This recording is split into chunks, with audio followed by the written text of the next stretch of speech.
जय श्री महाकाल, हर हर महादेव। आज हम बात करेंगे शनिदेव की साढ़े सती के बारे में। वैसे तो बहुत सारी वीडियो मैंने इस पे डाली है, लेकिन बार बार शनिदेव के बारे में जो भ्रम फैला हुआ है, आज हम इसके बारे में बात करते हैं।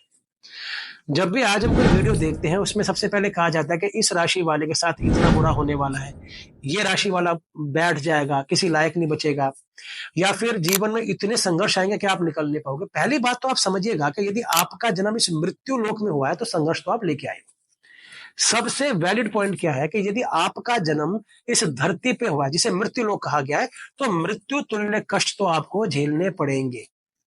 अब इन कष्टों का अगर आप जिम्मेवार शनिदेव को मान लेते तो वो गलती आपकी है, क्योंकि बाय बर्थ आपके साथ ये चीजें होनी होनी है। क्या कभी ऐसा हुआ है कि साढ़े सती नहीं है और आपका जीवन आसान हो? क्या कभी ऐसा हुआ है कि कई बार मैंने ये बात भी कई बार देखी है कि साढ़े सती के समय में व्यक्ति इतना जबरदस्त ग्रोथ करता है कि जितना उसने अपने जीवन में ग्रोथ ही नहीं किया। तो बार बार साढ़े सती के नाम पे ये मिसकॉन्सेप्शन क्यों फैलाई जाती है? अगर हम शास्त्रों की बात करें तो वैलिडिटी में ये कहा जाता है कि चंद्रमा से 12वें घर में जब शनि आते हैं, या चंद्रमा के ऊपर जब शनि गोचर करते हैं, या फिर चंद्रमा से दूसरे घर में जब शनि आते हैं, तो ऐसी अवस्था में साढ़े सती का निर्माण होता है। वहीं यह भी कहा जाता है कि जब भी चंद्रमा से चौथे या अष्टम भाव में शनि आते हैं, तो ढैया और कंटक शनि का निर्माण होता है। लेकिन आप बात को समझिएगा कि यदि मेरे कर्म उत्तम ही नहीं है, तो चाहे मेरी पत्रिका में साढ़े सती हो चाहे ना हो, लेकिन मुझे भोग तो भोगने पड़ेंगे। यदि मुझे पता है कि इस कर्म को करने से एक समय ऐसा आएगा कि मेरे पे आपत्ति आनी आनी, लेकिन मैं कर रहा हूं, तो डेफिनेटली आपको रिजल्ट मिलेंगे। शनिदेव के बारे में एक बड़ी सरल बात मतलब बात बोली गई है। शास्त्र कहते हैं जब कुंडली में शनि उच्च के हों, और यदि व्यक्ति निम्न कर्म करता है, तो उच्च का शनि भी नीच के फल देते हैं। लेकिन जब वही शनि कुंडली में नीच के हो, लेकिन आपके कर्म उत्तम होते हैं, तो वो आपके नीच के शनि भी आपको उत्तम फल और वरदान प्रदान करते हैं। अर्थात कर्मों के उत्तम संचालन से ही शनिदेव संचालित होते हैं। तो जब सारी बात ही हमारे कर्मों पे डिपेंड करती है, तो हम कर्म गलत क्यों करते हैं? यदि मुझे पता है ये बात कि इस कर्म को करते ही मेरे जीवन में दिक्कतें आनी है, पैसे को लेकर दिक्कतें आनी है, या फिर कोर्ट केस बन सकता है, या कोई बड़ी दिक्कत आ सकती है, तो ऐसी अवस्था में मैं वो कर्म करता ही क्यों? क्योंकि जब भी शनि की दशा आती है, तो वो अपने जीवन में आपने जो भी घटनाएं करी हैं, उसका हिसाब किताब लेते हैं। और जब दंड का नायक, जब न्याय का अधिष्ठात्र देव अपने न्याय करने पे आता है, तो भाई फिर तो आपकी गलतियों पे आपको सजा मिलनी ही मिलनी है। तो यदि मन में किसी भी तरह का आपको भ्रम है कि आपकी कुंडली में शनि देव की साढ़े सती या ढैया के आने से ही दिक्कतें आ रही, तो इसको मन से निकाल दीजिए। जब तक व्यक्ति इस जीवन में है, मृत्यु तुल्य कष्ट लगे रहते हैं, अप एंड डाउन लगे रहते हैं। मन को बिना बात की भ्रांति में मत डालिए। ये मिसकॉन्सेप्शन क्या करते हैं आखिर में, कि आपके मन के अंदर ये बातें बैठ जाती है। अब मन क्या है? मन है मेरा चंद्रमा। यदि मैं चंद्रमा को खुद ही बर्बाद कर रहा हूं सोच सोच के, तो चंद्रमा उस बात को अडॉप्ट कर लेता है।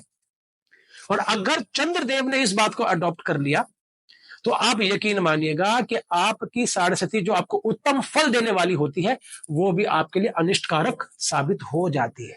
चंद्रमा के बारे में मैंने क्यों कहा कि एग्जैक्टली चंद्रमा के ऊपर असर का मतलब है कि मेरे मन के ऊपर असर। यदि आपकी पत्रिका में आपका जो मून है वो पक्ष बली है, चंद्रमा पे शुभ ग्रहों की दृष्टि है, तो शनिदेव आपको तंग क्यों करेंगे? और यदि आप उत्तम कर्म कर रहे हैं, फिर तो बात रहती ही नहीं है।